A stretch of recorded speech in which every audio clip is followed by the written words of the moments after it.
Alright. At sa video na ito, pag-uusapan natin si Ante Claire. Galit na galit si Ante Claire, mga kababayan, dahil nasaktan ata sa sinabi ni Ma'am Hanilet Abansenya. Bakit? Nainsulto ko ba? Nainsulto ba kayo? Masakit ba, Auntie?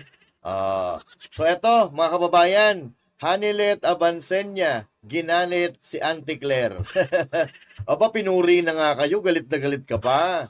Oo. So, bakit kaya galit na galit si Ante Claire kay Hanilet Abansenya? Pag-uusapan po natin yan, mga kababayan. Narito ang Balitang Pinoy TV.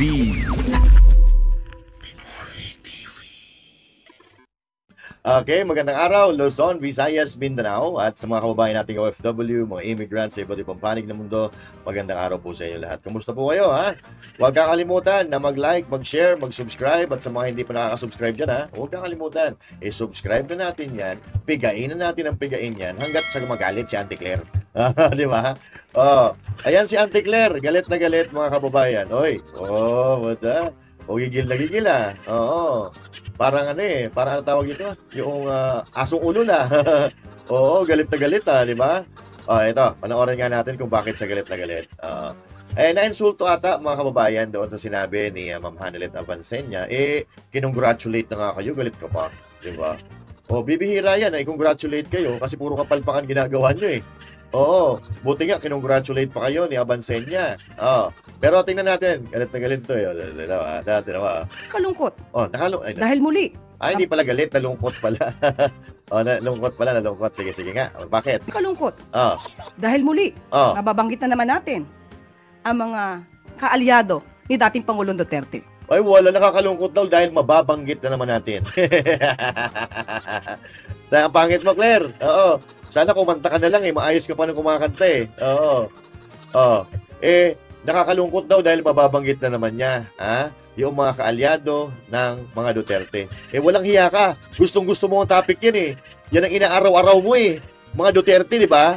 Walang hiya na naman to. Nalungkot ka pa sa lagay na yan, tuloy mo. Hindi po ginagawa. Alin? Nakatatawanan Alin dyan? ang isang ganitong klaseng sitwasyon. Wow, napagtawanan pala. Na-insulto, no? Pinagtawanan pala sila ni Madam Hanilet. Bakit kaya? Kaya kay Miss Hanilet Abansenya, Ano? huwag niyo pong gawin na Bakit? issue. Alin? Dahil may buhay po ditong nakasalalay, may mga buhay na nawala. Tama. Pwede namang walang buhay na mawala. Di ba? Ang tanong, bakit may nawalang buhay?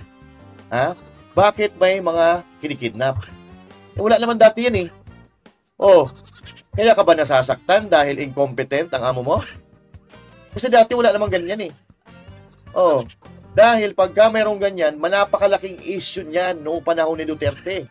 Napakalaking issue pag may kinikidnap at hindi yan titigilan ni Duterte. Paktay ang mga at nangingidnap na yan. Pero ngayon, anong ginagawa nyo?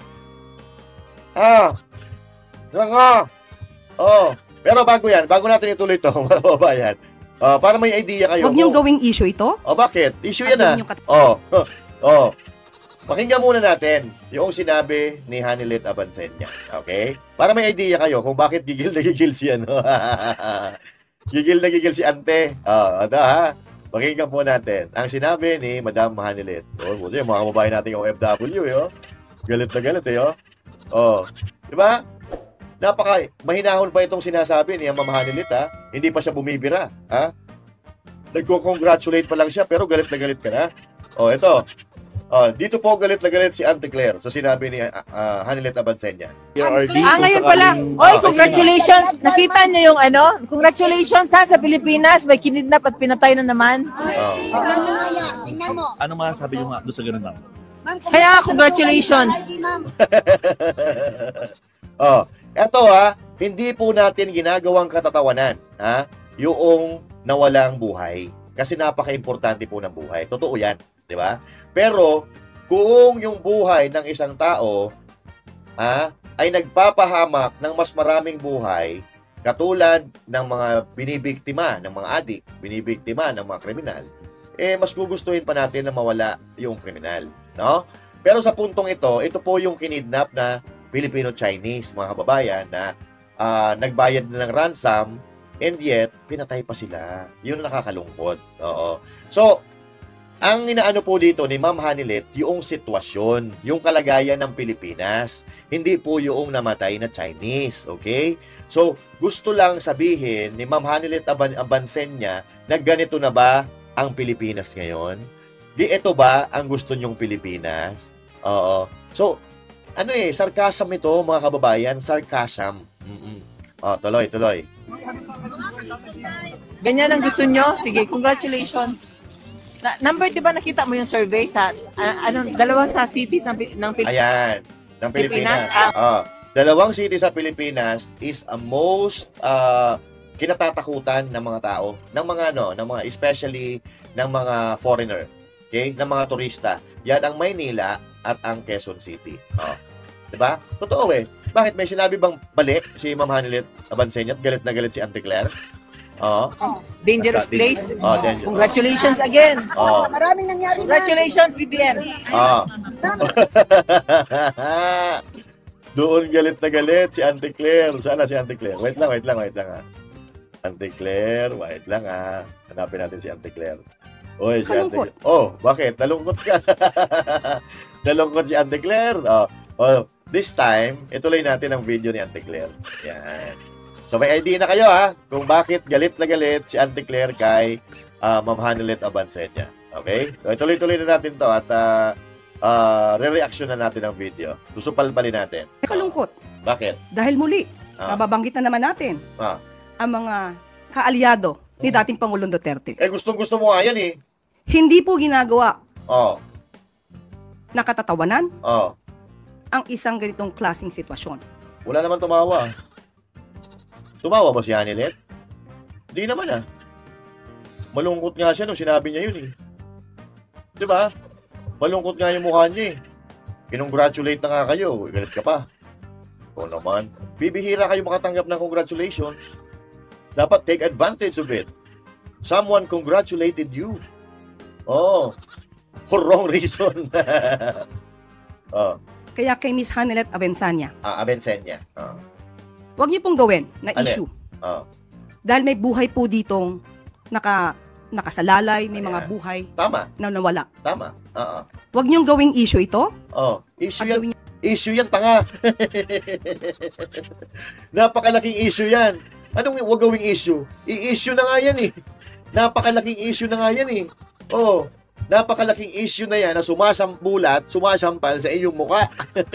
Tapos wag gawing issue. Napakalaking issue na nga, tanga ka. Yung katatawanan ang gobyerno. Bakit? Huwag nyo lang pagtawanan ng gobyerno. Everybody, sa nanonood ngayon, congratulate natin ang gobyerno, huwag natin pagtawanan congratulate natin. Yun ang gusto ni Auntie Claire. Tuloy. Hindi natin malaman bakit ganon ang naging attitude ni Miss Hanilet. Parang yung attitude ng ibang tao nakikita nyo. Pero yung attitude nyo, pag pinupuna, galit na galit kayo. Saan tayo lulugaran yan? Double standards? Kayo lang pwede bang salita?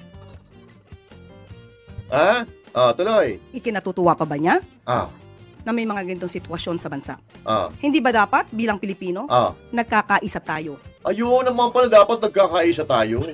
Kung nagkakaisa tayo, ba't nyo ipinagkanulo yung dating Pangulo? Diba? Putang ina. Gamit na gamit sa inyo yung pagkakaisa. Unity team. Pero kabaliktaran yung mga pinagagawa nyo, mga lapota kayo. Unity team daw. Unity team, hindi nyo nga mapagkaisa Pilipino eh. Hindi nyo nga mapagkaisa yung mga Pilipino, samantalang yung dating presidente na si Rodrigo, nung birthday niya, nagkaisa ang mga Pilipino. Yung unang tunay na unity team. Bakit? Ramdam na ba? Ramdam na ba, Auntie Claire, na walang nagmamahal sa inyo? Kung meron mang nagmamahal sa inyo, yung kakapiranggot na mga patanga-tanga na nauuto ninyo. Diba? Pero, kung titingnan natin, ang sitwasyon sa buong Pilipinas, maging sa buong mundo, isinusuka kayo. Dahil 80% ng mga Pilipino ay mahal na mahal si Rodrigo at galit na galit sa inyo dahil ipinagkanulo nyo ang dating Pangulo. Tapos ngayon pagkakaisa sa sinasabi mo, wala, tigilan nyo na yan. Kumita na yan eh. Hindi naman natuloy. Upang ang bansa natin ay umangat. Paano aangat ang bansa natin? Puro kayo pabigat. Umalis kayo dyan sa Malacanang. Ibigay nyo sa iba. Sigurado aangat ang Pilipinas. Promise yan.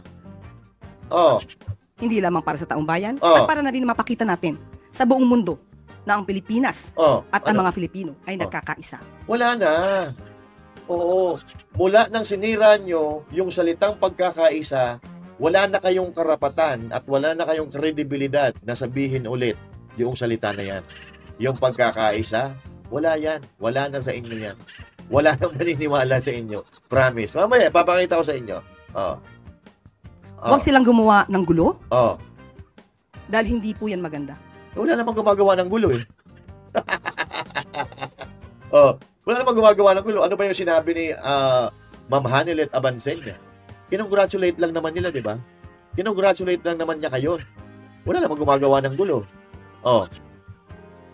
Huwag nila simulan ang gulo sa pamamagitan ng pagbibigay ng gintong mga klaseng remarks o pananalita. Bakit? Bakit? Mali ba sinabi? Totoo na naman nangyari yun, di ba? May kinidnap. Yung kinidnap, pinatay. Totoo naman, di ba? Para kang si Marbil eh. Ito na nga mga kabalita. Ano na ang masasabi nyo patungkol sa balitang ito? Please comment down below mga kabalita. Pag-usapan natin yan sa comment section. At kung di ka pa nakasubscribe sa ating channel, baka naman